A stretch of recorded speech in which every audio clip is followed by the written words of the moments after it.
মানে আসিফ যখন প্যারিসে আসলো আর কি, ওকে যখন আমি প্রথম দেখলাম, ও ছিল প্রথম মানুষ যে এই বিপ্লবী ছাত্রদের একজন প্রতিনিধি।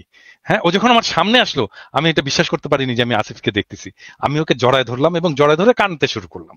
হ্যাঁ, এবং কান্না, এবং আসিফও ঠায় দাঁড়ায় থাকলো। আমি জানি না আমি কতক্ষণ কাঁদছিলাম, বোধহয় 10-15 মিনিট কাঁদছিলাম। আসিফ ঠায় দাঁড়ায় থাকলো এবং আমার এই কান্নার এটা একটা ছবিও বোধহয় আছে, আমি আপনাকে দেবো, ইলিয়াস, কনক। তো আসিফ আমার কাছে হচ্ছে বিপ্লবের ফিজিক্যাল এমবডিমেন্ট, যে আমার কাছে আসছিল, যাকে আমি টাচ করতে পারছি, ছুঁইতে পারছি, ধরতে পারছি, ভালোবাসতে পারছি।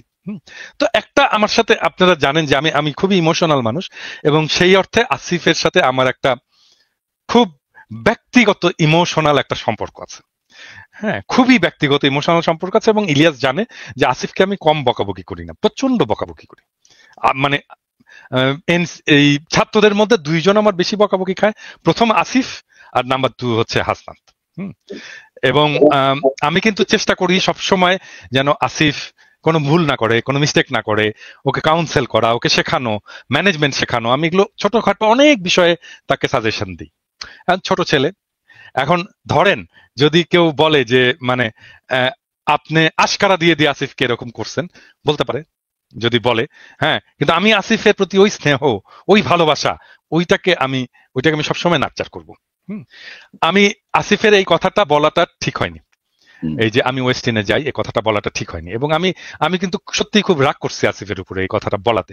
কারণ কি জানেন, আমি আসিফকে খুব স্পেসিফিক্যালি এই ব্যাপারে, মানে আমার ছোট ভাই যদি মন্ত্রী হতো, আমি ওকে যেভাবে, বা ইভেন ও তো আমার ছেলে বয়স তো আসলে আছে, কিসের ছোট ভাই, আমার ছোট ভাই তো অনেক বড়।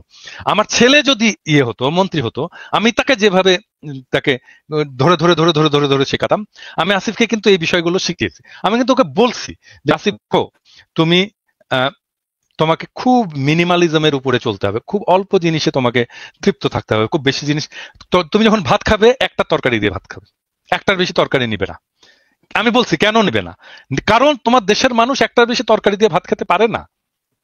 তুমি তার জীবনটা বুঝতে পারবা না তুমি যদি এটা না করো, তুমি এই কাজটা করবো। আমি কিন্তু এক্স্যাক্টলি এই কথাটা বলছি। এবং যখন আমি দেখলাম যে আসিফ বলতেছে যে আমি ওয়েস্ট ইন্ডিজে যাই, আমার খুব খারাপ লাগছে, আমি খুব বেদনাহত হয়েছি মানে এটাতে, আসিফের এই কথাতে। হ্যাঁ, মানে দাদা ধরেন এদের প্রতি আমাদের শ্রদ্ধা বা এদের প্রতি আমাদের কৃতজ্ঞতার কোনো শেষ নাই। এবং আমরা যে কথা, আসিফের প্রতি আমার ভালোবাসারও শেষ নাই তো, আমার ভালোবাসা থাকবে, ও যত মিস্টেক করুক তারপরেও আমার ভালোবাসা থাকবে। কিন্তু মানে ও আমার কথা শোনে না কেন, এটা হচ্ছে আমার কথা। মানে ও কি, মানে আমি যে ওকে এত ভালোবাসি, এত স্নেহ করি, ওকে যে আমি আমার সন্তানের মতো দেখি, ও কেন আমাকে ওর জায়গাটায় রাখতে পারে না, ও কেন ওই রেসপেক্টের জায়গাটা রাখতে আমার কথা শোনে না? আমাদের এই নতুন নেতাদের ধরেন যে বডি ল্যাঙ্গুয়েজ বা তাদের কাছে আমাদের যে প্রত্যাশাটা ছিল, সেই জায়গাটায় তারা ধরেন আমাদেরকে অনেক জায়গাতে হতাশ করেছেন, এবং এটা আমরা আশা করি নাই আর কি। মানে এত দ্রুত তাদের এই পরিবর্তনগুলো আসলে চোখে লাগে, আমাদের যেমন লাগে সাধারণ মানুষের চোখে লাগে, সাধারণ মানুষের মধ্যে এগুলো প্রতিক্রিয়া সৃষ্টি করে যে আপনি এক বছর আগে কি ছিলেন, এখন আপনি কি করছেন, ভবিষ্যতে তাহলে আপনি কি করবেন। এক বছরে যদি এই পরিমাণ পরিবর্তন আপনাদের মধ্যে আসে, তাহলে আপনি ভবিষ্যতের না, ইভেন রাজনীতিতে আপনি দেখেন, মানে আমি তো ওয়েস্ট ইন্ডিজে খেতে পারি না বাংলাদেশের রাজনীতি করে, বাংলাদেশের মানুষ তো ওয়েস্ট ইন্ডিজে খেতে পারে না, এত টাকা দিয়ে খেতে পারে না, এটা বড় লোকদের জায়গা, এটা এলিটদের জায়গা। আমাকে খুব সাধারণ মানুষের মতো করে থাকতে হবে, আমাকে খুব সাধারণ মানুষের মতো করে চলতে হবে। আমাকে অনেকে বলে, আপনারা দেখেন না যে ওই আপনি এই একটা হুডি পরে আসেন আপনার ইয়েতে, আপনার কি আর হুডি নাই, আপনার কি আর হুডি কেনার পয়সা নাই, আমাকে বলে কিন্তু অনেকে। আমি বলি হ্যাঁ ভাই, পয়সা নাই ভাই। এবং তারপরে হয় কি, অনেকে হুডি কিনে নিয়ে আসে, ওরা সত্যি সত্যি মনে করে আমার হুডি কেনার পয়সা নাই, দাদাকে একটা হুডি কিনে দিই। কেউ আসলে হাতে করে একটা হুডি নিয়ে আসে, একটা কাপড় নিয়ে আসে, বোধহয় দাদা বোধহয় কাপড় কিনতে পারে না।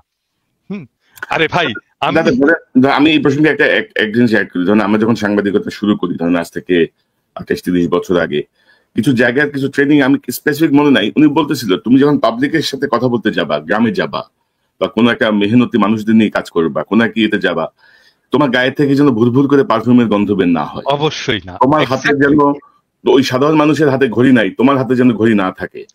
তোমার যদি একেবারে কম্পালসারি না হয়, চোখে সানগ্লাস পরে তুমি রিপোর্টার, তুমি সাংবাদিক, নো, তুমি তাদের অংশ, তাদের উপরে তোমার ডিপেন্ড করতে হবে, তারাই তোমার সোর্স, তারাই তোমাকে তথ্য দেবে।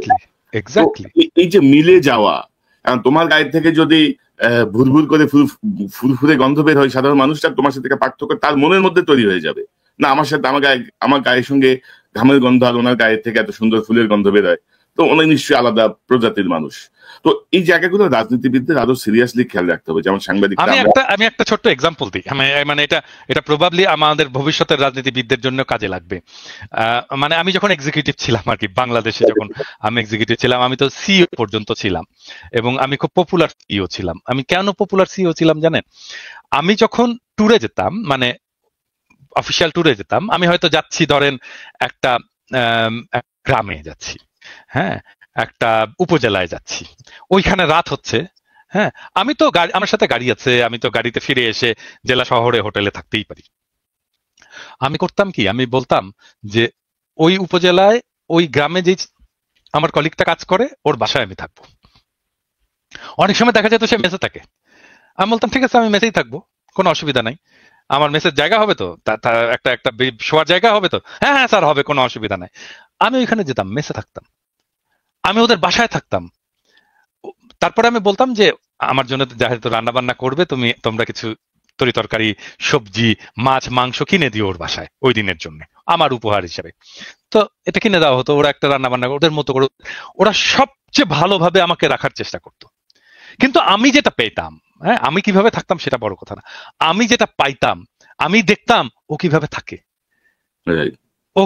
ও কি খায়, ওর বাসাটা কেমন, কত বড়, ওর কিচেনটা কত বড়, ওর ওয়াইফ কে, ওর ওয়াইফ কি করে, ওর ওয়াইফের স্বপ্ন কি, ওর বাচ্চাটা কেমন, ওর বাচ্চার খেলনা আছে কিনা, হ্যাঁ, ওর বাচ্চা কি খেলে, ওকে বাচ্চা কি পড়ে, ওর বাচ্চার পড়ার বইগুলো কি, ওর বাসায় বই আছে কিনা, হ্যাঁ, ওর বাসাটা কতটুকু ধরেন ক্রমশ ধরেন আমরাও আশা করি যে তাদের অভিজ্ঞতা বাড়বে, তাদের বিষয়গুলো বুঝতে পারবেন, মানুষের সঙ্গে কিভাবে যেতে হয়, কিভাবে, মানে নেতা মানেই নেতা না, তো নেতা তো তুমি তাদেরই অংশ। এবং আনফরচুনেটলি বাংলাদেশে কনক আমার তখন বয়স ছিল 35 বছরের মতো, হ্যাঁ, এটা অনেক বেশি বয়সের ব্যাপার না, এটা এই ব্যাপারটা, এগুলো কিন্তু আমাদেরকে পলিটিক্যাল ট্রেনিং কিন্তু পলিটিক্সে আমরা শিখে আসছি, তো রাজনীতি করে আসছি, ছাত্র রাজনীতিতে এভাবেই শিখে আসছি, আমরা এভাবেই শিখে আসছি কিভাবে মানে আমি এখানে বলতে, আপনার সময় থাকলে আমি বলি, এখানে চান্দার কথা আসছে তো, আমি তখন 4th ইয়ারের ছাত্র রাজশাহী মেডিকেল কলেজে, এবং এটা বোধহয় কেউ জানে না, কিন্তু আমি বলে রাখি যে আমি বাংলাদেশের কমিউনিস্ট পার্টির ইতিহাসে সবচেয়ে কম বয়সী ফুল মেম্বার, সবচেয়ে কম বয়সী বাংলাদেশের কমিউনিস্ট পার্টির ইতিহাসে আমার বয়সী ফুল মেম্বার, পার্টি মেম্বার ছিল না, আমি একমাত্র, এবং প্রবাবলি এখনো পর্যন্ত আমি একমাত্র। তখন আমি 4th ইয়ারের ছাত্র, পার্টির ফুল মেম্বার। তো আমাকে ওই সময় 88 সালে একটা বন্যা হয়েছিল বাংলাদেশে, পুরো বাংলাদেশে বন্যা হয়েছিল, রাজশাহীতেও বন্যা হলো। আমাকে পার্টি দায়িত্ব দিল যে আমাকে চারঘাট এলাকায় বন্যার ত্রাণ চালাইতে হবে, মানে ওখানে খাবার নিয়ে যেতে হবে, কাপড় নিয়ে যেতে হবে, ওগুলো করতে হবে। তো আমি বললাম যে কিভাবে করব, বললো এটা তোমার উপরে। মানে আমি বললাম যে আমার রিসোর্স কোথায়, টাকা পয়সা কোথায়, তোমার উপরে। মানে আমাকে চিন্তা করতে হবে আমি কিভাবে আমার এই করব, আমার এই রসদ জোগাড় করব এবং ওখানে নিয়ে যাব। আজকে আমি বলতে পারি আমার চালানো ত্রাণ কর্মকাণ্ড আমাকে পার্টি থেকে একটা পয়সা দেয়নি, একটা পয়সা না।